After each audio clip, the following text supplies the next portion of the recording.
అహ్మదాబాద్ విమాన ప్రమాదం చరిత్రలోనే భారీగా ప్రమాదంగా నిలిచిపోయింది. అహ్మదాబాద్ నుంచి లండన్ బయలుదేరిన విమానం టేక్ ఆఫ్ అయిన కొద్దిసేపటికే ప్రమాదానికి గురైంది. విమానంలో 242 మంది ప్రయాణికులు ఉన్నారు. DNA పరీక్షల తర్వాత మృతుల సంఖ్యను ధృవీకరిస్తామని అమిత్ షా ప్రకటించారు. అయితే విమాన ప్రమాదానికి అసలు కారణం ఏంటి అన్నది మాత్రం ఇంకా నిర్ధారించలేదు. అహ్మదాబాద్ విమాన ప్రమాద ఘటన విచారణలో బ్లాక్ బాక్స్ కీలకంగా మారింది. విమాన ప్రమాదాలను గుర్తించడానికి దీనిని అమరుస్తూ ఉంటారు. ఇది ఆరెంజ్ కలర్ లో ఉండే రికార్డింగ్ పరికరం. విమానం ప్రయాణించేటప్పుడు కాక్పిట్ క్రూ వాయిస్ అలాగే ఇంజిన్ శబ్దాలు ఇతర శబ్దాలను కూడా ఇది రికార్డ్ చేస్తుంది. ఇక విమాన ప్రమాదం జరిగిన తర్వాత దీనిలోని ఆధారాలను బట్టి ప్రమాదం ఎలా జరిగిందో తెలుసుకుంటూ ఉంటారు. ఇక అహ్మదాబాద్ ప్రమాదంపై విచారణ జరిపేందుకు ఈ బాక్స్ కోసం air craft accident investigation bureau సంఘటన స్థలానికి ఓ బృందాన్ని పంపిస్తుంది.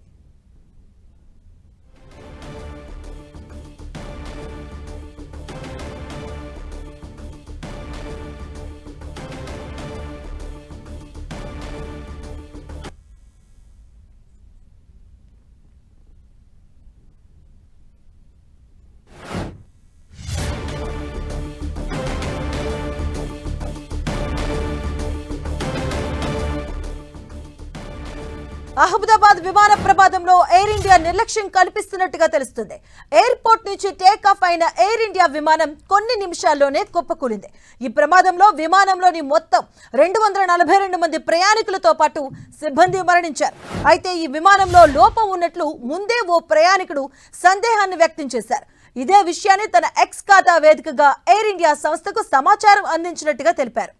అయితే ఈ ప్రమాదానికి గురైన విమానం న్యూఢిల్లీ నుంచి వయా అహ్మదాబాద్ మీదుగా లండన్ వెళ్లాల్సి ఉంది. ఆకాష్ అనే వ్యక్తి న్యూఢిల్లీలో ఈ విమానం ఎక్కారు. అతడు అహ్మదాబాద్ లో దిగిపోయారు. ఆ క్రమంలో ఈ విమానంలో లోపం ఉందంటూ అతడు ముందే ఎయిర్ ఇండియాకు సమాచారం ఇచ్చినట్టుగా చెప్పారు. ఈ విషయాన్ని ఆకాష్ తన ఎక్స్ ఖాతా వేదికగా పోస్ట్ చేశాడు. ప్రస్తుతం అందుకు సంబంధించిన వీడియో సోషల్ మీడియాలో వైరల్ గా మారింది. మరోవైపు ఏడాది వ్యవధిలో 2 సార్లు ఇదే ఎయిర్ ఇండియా విమానంలో సాంకేతిక సమస్య తలెత్తినట్లుగా తెలుస్తుంది. 2024 జూన్ 6 అలాగే డిసెంబర్లో 2 సార్లు ఈ విమానంలో సాంకేతిక సమస్య తలెత్తింది. ఈ సాంకేతిక సమస్యపై ఎయిర్ ఇండియాకు director general of civil aviation లేఖ రాసింది.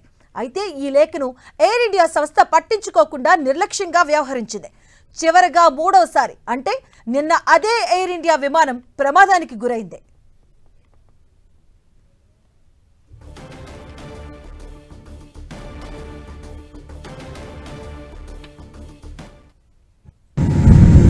We are almost about to taxi, but this AC is not working. Look at everyone, and it's